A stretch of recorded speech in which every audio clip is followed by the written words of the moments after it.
A jornada da sombra, encontro com o que habita em nós. Capítulo 4. As vozes caladas dentro de mim. Há silêncios que gritam, vozes que nunca foram ditas, mas ecoam dentro de nós em forma de angústia, tensão, insônia ou choro que vem do nada. Muitas vezes essas vozes são partes nossas que não foram ouvidas. Emoções sufocadas, dores engolidas, necessidades que nunca puderam ser expressas. A sombra, nesses casos, não aparece como algo que julgamos nos outros, nem como uma máscara que usamos para sobreviver.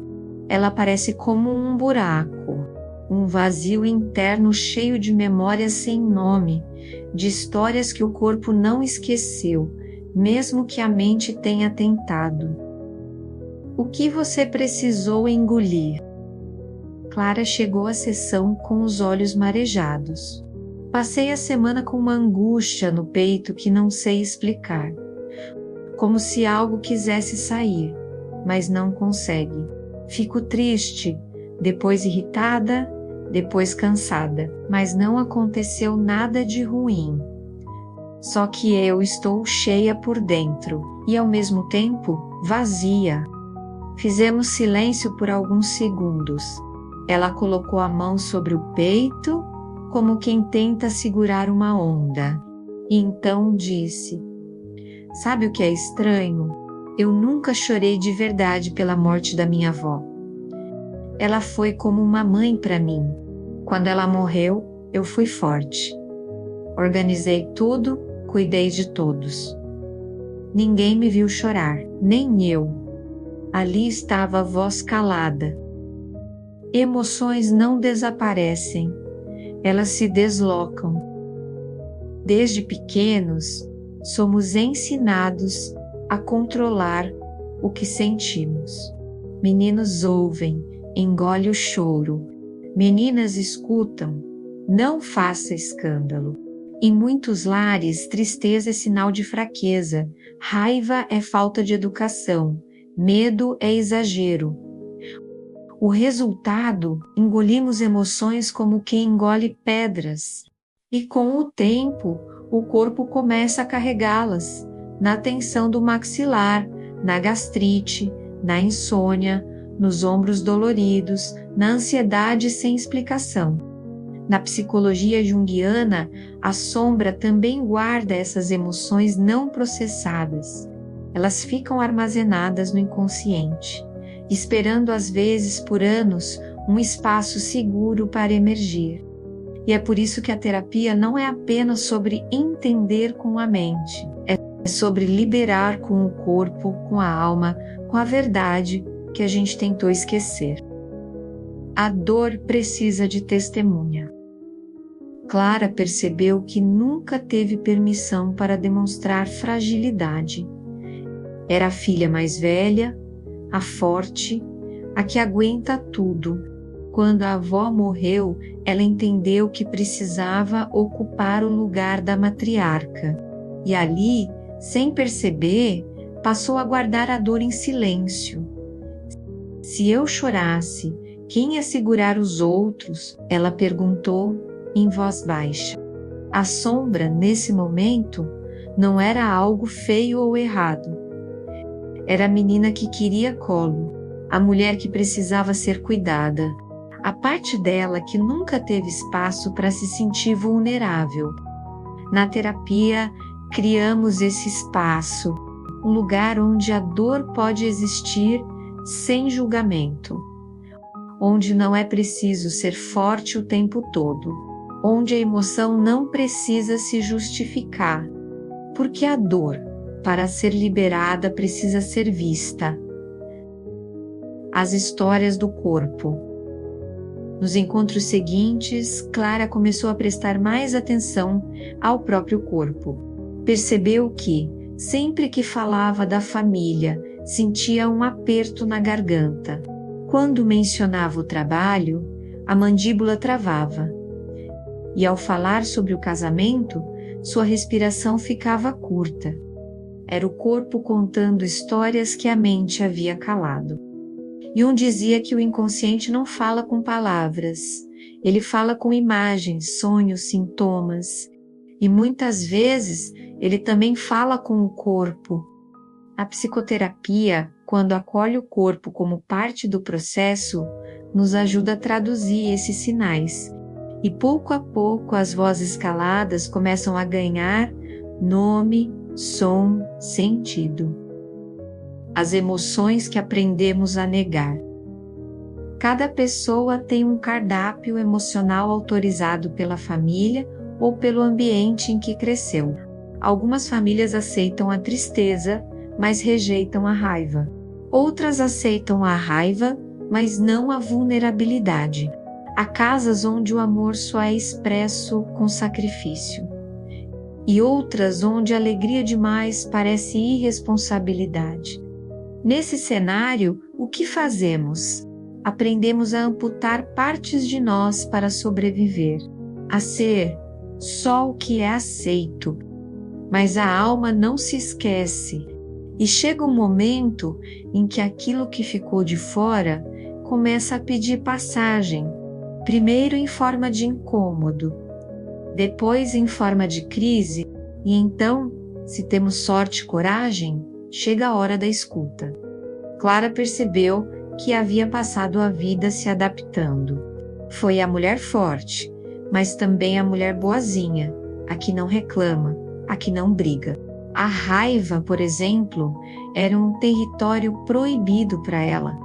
E como tudo que é proibido se transforma, sua raiva virou exaustão, virou ansiedade, virou um vazio que nada preenchia.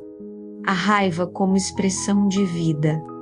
Em uma sessão especialmente intensa, Clara relatou um sonho em que gritava com o marido, quebrava pratos, saía correndo pela rua e sentia alívio. Acordei assustada, mas também aliviada. Exploramos esse sonho como uma linguagem da alma. A quebra dos pratos simbolizava a quebra da contenção. A fuga, a libertação, o grito, a raiva acumulada que nunca teve espaço para existir. Foi aí que ela disse: eu nunca gritei na vida real, nem em briga. E então refletiu: talvez eu precise começar a dizer o que me incomoda antes de chegar ao ponto de querer explodir. Talvez minha raiva esteja me avisando sobre o que não quero mais engolir. Essa tomada de consciência não a transformou numa pessoa agressiva. Pelo contrário, a raiva, quando reconhecida, deixou de controlar suas reações e passou a orientá-las sobre seus limites. As camadas da dor. Trabalhar com a sombra é como descascar uma cebola. Em cada camada encontramos uma emoção: raiva, medo, tristeza, vergonha. Embaixo de tudo, quase sempre, uma dor antiga, a de não ter sido vista, amada, acolhida do jeito que realmente éramos. Clara acessou essa camada quando falou pela primeira vez sobre a adolescência, sobre como se calava para não decepcionar o pai, como fingia concordar para evitar brigas, como usava boas notas como forma de ser aceita. Eu nunca fui rebelde, nem sei quem eu teria sido se tivesse tido essa chance. Ali estava uma sombra importante, a adolescente contida, aquela que não viveu o rompimento necessário com as expectativas, que pulou etapas, que virou adulta cedo demais. E essa adolescente ainda morava nela, cobrando o tempo perdido. O luto pelas versões não vividas. Parte do trabalho com a sombra também é fazer luto, não apenas por perdas externas, mas por versões de nós que não pudemos viver, pelas palavras que não dissemos, pelos caminhos que não escolhemos, pelos amores que não nos permitimos sentir, pelas partes que tivemos que silenciar para caber. Esse luto não é amargo, é libertador. Clara escreveu numa carta simbólica para a versão dela que nunca existiu: me perdoa por ter te deixado de lado. Eu fiz o que consegui com o que tinha. Mas agora eu quero te escutar. Você faz parte de mim. Essa carta foi um rito, um ponto de virada, não para apagar o passado, mas para acolhê-lo e para integrar a sombra como parte da sua história, a terapia como espaço de reconexão. Nem sempre conseguimos dar voz às nossas emoções sozinhos. Muitas vezes, o que foi silenciado precisa ser escutado na presença de outro ser humano empático, que acolha sem corrigir, sem julgar, sem tentar apressar. É isso que a terapia oferece. Um espelho, um colo simbólico, um lugar onde até o que é feio ou exagerado pode existir. Na relação terapêutica, começamos a nos tratar de forma diferente, e essa nova relação com o outro se transforma, aos poucos, em uma nova relação com nós mesmos. A sombra como portal de cura. As emoções reprimidas não são nossos inimigos, elas são mensagens do inconsciente. São partes que, quando reconhecidas, trazem força, sensibilidade, intuição, criatividade. A raiva, quando escutada, aponta limites. A tristeza, quando acolhida, ensina a soltar.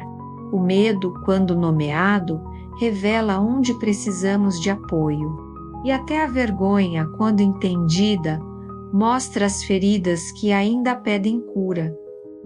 No fundo, a sombra não quer ser combatida, ela quer ser compreendida. E quando fazemos isso, algo novo acontece.